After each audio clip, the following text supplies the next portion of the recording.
Horatio was sweating later that day, a surprising heat that made him grateful for the lack of a tunic. The leather straps that left blisters on his chest, however, garnered no appreciation.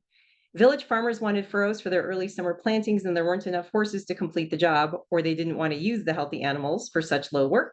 His blonde Caledonian guard, the one named Niall, had offered up Horatio as a substitute, the bastard.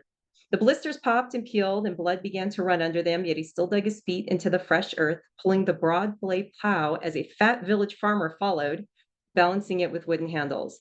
The villager made sure to give Horatio several ladles of water throughout the day, but his skin gaped and his muscles ached with every step. Marching miles upon miles had nothing on being part of the working end of a plow. When the sun finally settled low in the sky, Horatio slowed, trying to accommodate his blisters while finishing the row for the villager. Squinting into the dusky late sunlight, Horatio didn't notice the hand that smacked the back of his head until he was reeling on the ground. He shaded his eyes against the sun to see the hairy blond giant, Niall, standing over him. What ails you, Roman? Do you think to be idle before your work is done? Niall kicked him in the belly to punctuate his question, an unexpected, forceful kick that bruised his stomach and expelled every last bit of air from his lungs. Horatio rolled on his side and supported his weight with his elbow, trying to catch his breath before rising. What's wrong with you, Niall? A second familiar voice echoed across the farmland. No lass didn't come to my aid, Horatio thought. Any interference would only cast shadows of doubt and accusations upon Riana. He was working. Do you not see his chest, the bloody mess it is? He does not need your heavy hand to make it worse. Don't tell me how to guard my quarry, Riana. Niall's voice was tight and level. Her intervention struck a deep chord in his wame, and he wasn't about to let her irritate him or anger him in front of the Roman. If you make it worse, he'll no be able to work, you fool, she screeched in a high-pitched tone. Riana's ire was beyond elevated. It flew to the sky with the birds. Why do you care, Riana? Niall caught her arm, not softly or out of concern, but strong, as if reminding her of his power. 'Tis unnatural how you mind the slave. Riana yanked her arm from his grip. Her hair seemed to stand on end, making her look larger than the man she confronted. This time she wasn't going to permit Niall to abuse Horatio. If he's injured, he cannot work, you fool. 'Tis a matter of basic respect of one's nature, of nature's creatures. I cannot abide by such punishments for one of nature's own. Didn't give me good goddess reason, Niall smirked at her. He smirked. Riana clenched her jaw at him. The horned god himself would have cast Niall out for all his insults. Slaves are lower than any of nature's creatures, Niall continued. He must know his place. This time, when Niall grabbed her arm, it hurt. And 'tis best you know yours, Riana.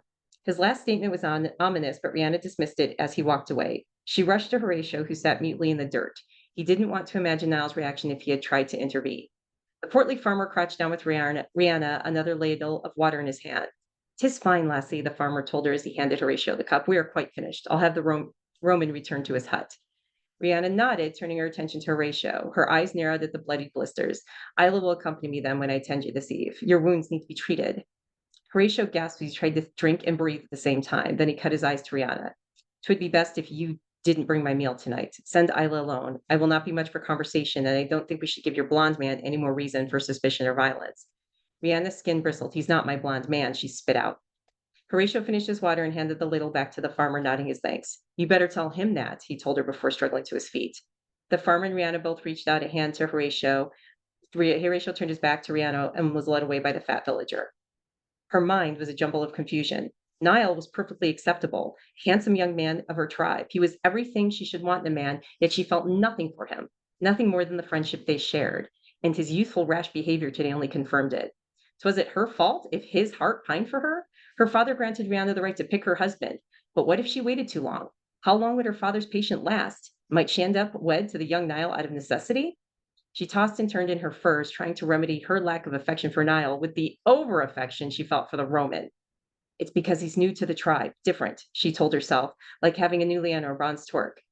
And she pitied his status. 'Twas the reason for his interest. At least that's what she told herself. But she was lying, and the gods and goddesses knew it. Throwing her arm over her eyes, she tried to block out the flickering light of the hearth, just as she wanted to block out the unbidden sensations that rose in her body whenever the Roman came to her thoughts. Why did the Roman consume her thoughts so? Her sister and Niall both noticed, and if they decided to share their suspicions with her father, well, she didn't want to begin to think on that. And who knew what her father would do? She didn't want to find out.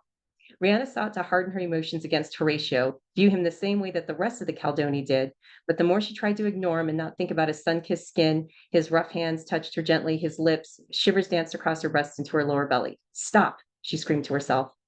The murmuring noises of the roundhouse had drifted off to rustling and snoring. The sounds of the night were broken only by natterjack toads calling to each other in the fields and loons cawing their lonely songs, the same song her heart thrummed in her pallet of furs. Her body called for a partner to chase the loneliness away, to become one with her, share her life, and though she knew it was wrong, the image of a dark man who spoke broken Gaelic came to her mind. That night when she slept, she dreamed of Roman arrows and bronze skin.